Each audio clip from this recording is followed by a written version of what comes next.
What a finish in East Lansing this past Saturday night. Final seconds, they're tied up. Michigan State and Wisconsin. Kirk Cousins rolls out, throws up the Hail Mary, and the prayer gets answered.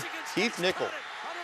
Initially, it was ruled that he was stopped short of the end zone, but they go to the replay, said the ball did cross the goal line, that imaginary plane, and that Michigan State had the game-winning touchdown.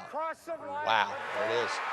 Meanwhile, the man who used to give Alabama and LSU fits might have actually helped them out on Saturday nights. The Riverboat gambler Tommy Tuberville took his Red Raiders of Texas Tech into Norman and took down Bob Stoops and the Oklahoma Sooners. It was Oklahoma's first loss at home in a long time, but big game, Tommy Tuberville coming through. So now the BCS standings have changed a lot. Oklahoma State has made the big move. You see LSU and Alabama 1 and 2.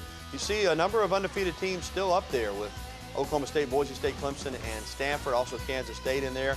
And on down the list, of course, Houston, who probably wouldn't factor in even if they went undefeated. But still, the upsets have begun, and now the question is, Rodney, if you get a couple more losses, is there a chance that the Alabama-LSU game could be a rematch potentially in the national championship game? Well, a lot still has to happen. Didn't they talk about that a couple of years ago when with Florida, there, you know, is it with the build-up that could be a possibility? Ohio State, Michigan, one year was a possibility. Michigan, and you know, I guess anything's possible, but a lot of people have to lose. I wouldn't think it's likely. Yeah, if any of those teams in that top 5, I think, go undefeated, they're not going to move a once-beaten SEC team as good as they may be ahead of them. You know, and a lot of people are referring to this Alabama-LSU game as the national championship game in November. It may very well be. I don't think there's any doubt that these are the two best teams in the country. They've proven it so far, and the winner of that game is in great shape. The loser just going to have to pray. But as LSU found out a few years ago, anything can happen. They lost their last regular season game. Yeah, they lost two games near the end, Kentucky and Arkansas. Pitt knocked off West Virginia. They played for the national championship anyway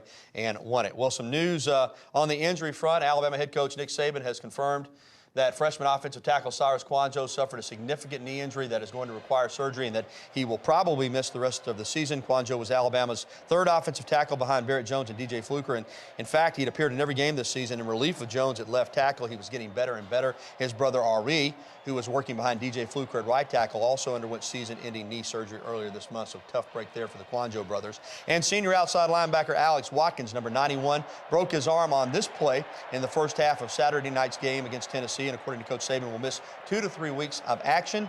Watkins recovered from all-season knee surgery, which kept him out a significant portion of spring practice, but he hustled back, played in all 8 games this season, even started against Ole Miss for the season. He has 13 tackles, a sack, and a forced fumble, and has provided some great leadership there for that Alabama defense. The good news is he was at practice today with a black jersey, but still getting some work in. So you hate that for Kouandjio, though, because he was really, really improving. And not that he was starting, but now if there's another injury across that offensive front, they really start to get thin.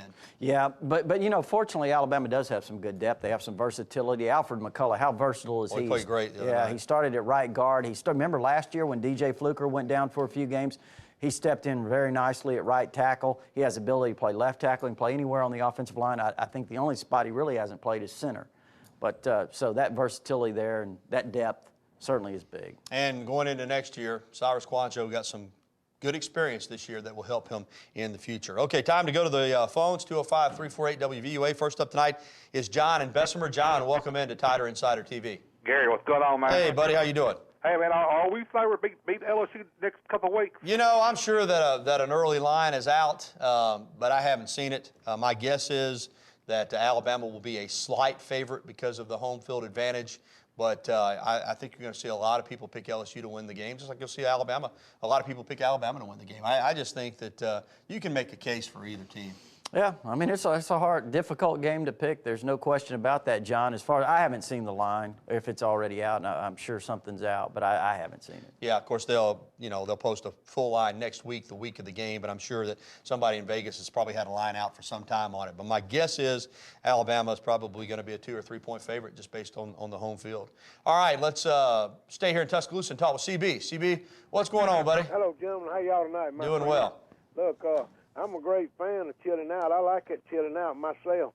But, you know, when it comes to LSU and Alabama, of course, we got the best fans. And some of the fans are crazy like me. And, you know, we grow up wearing them red jerseys, but sometimes I'm just a swinging. But when it comes to LSU and Alabama, I ain't a chilling. Roll Tide. I hear you, and I think Coach Saban just really just reminding, and I think that's more geared toward his team, but I think he's just reminding people that there's still an entire week before it's game week, and it's a chance to just kind of catch your breath a little bit, and there'll be plenty of time to talk about this game. I think from his perspective, that's what he's saying. Yeah. And, again, Gary, I'm trying to think back as we're talking to some games here in the past with that kind of excitement. Obviously, the Auburn game last year, even though there wasn't nearly what's on the line now for Alabama or both teams, but certainly it was for Auburn. But, there's been some big games around here, through the years. As you look back, I remember the '99 Tennessee game was huge. I mean, Alabama won the SEC that year and hadn't beaten Tennessee in a while, but I'm trying to think of some others. Oh, 86 Penn State was a big game. Yeah, it was a big game. There's been some big ones. Didn't turn out very well. But 1 versus 2 in the same division of the same conference, we can honestly say we've never seen anything like it. It's going to be something else. Okay, real quickly, let's get an email in before we go to break. Chris from Dora wants to know how will the Alabama defense respond to the deep ball thrown by LSU. They are throwing the ball well deep, both quarterbacks, and they got a lot of speed on the outside. Alabama likes to play a lot of man coverage. A pass rush would help. Otherwise, you just got to hope those corners can run with those receivers and get their head around and knock the ball down, because LSU will take some deep shots. Watch out for Reuben Randall, number 2. He is a speed demon, and he catches it. And Odell Beckham, the young freshman, he's really good. And Shepard, too. They got a bunch of guys that can get deep on you. Okay, more of your phone calls and emails right after this.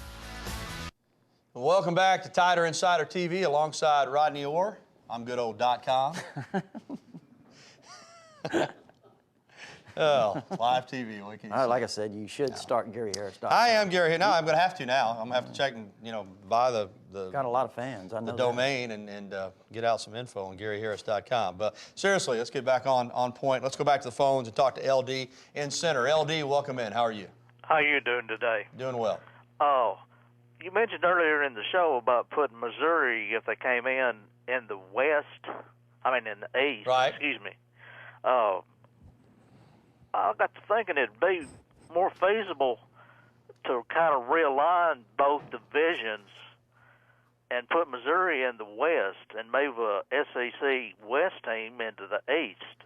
Well, LD, you say that. I think the problem is, rivalries like Alabama and Tennessee are going to be affected if you do that. If you move over a current West Division team to the East and bring in 2 new teams to the West, it's going to be hard to keep those rivalries in place. And I think, be quite honest with you, Alabama has argued to keep it just the way it is, to make sure that Tennessee rivalry is an annual game and not once every several years. And I think that Alabama spoke up quite loudly that if Missouri comes in, they want them going to the East. Again, nothing is set in stone, and, I'm just saying based on what I've heard and read, it looks like Missouri will go to the East, but I haven't. First of all, Missouri's not even in the SEC yet, but I think that's probably the reason. It's just trying to preserve those rivalries. All right, let's real quickly go to Brent and talk with Ruben. Ruben, welcome into the program. Thank you. I am wondering, when is the University of Alabama going to honor Sarah Patterson for her 5 national championships in gymnastics like they have those who won national championships in football?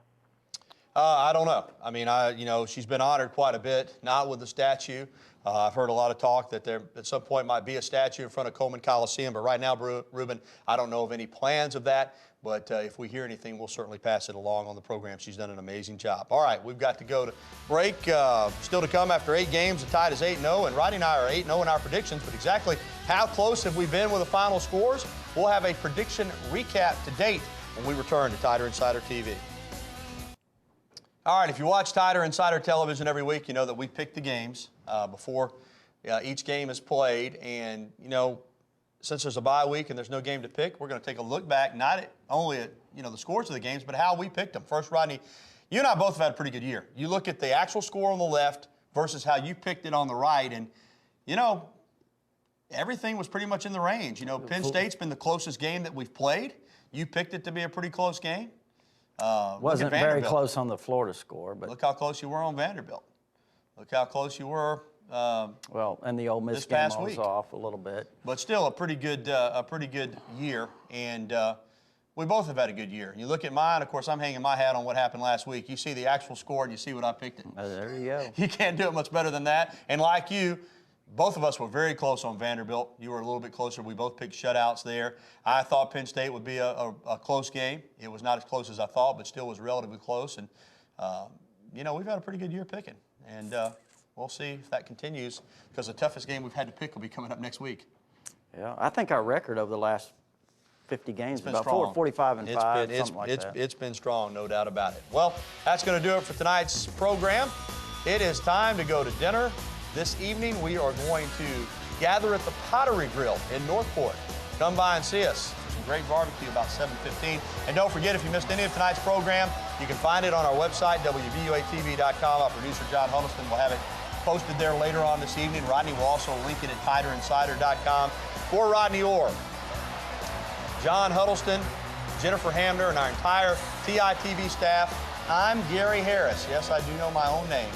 Thanks for watching Tider Insider TV, and we'll see you next week. Good night.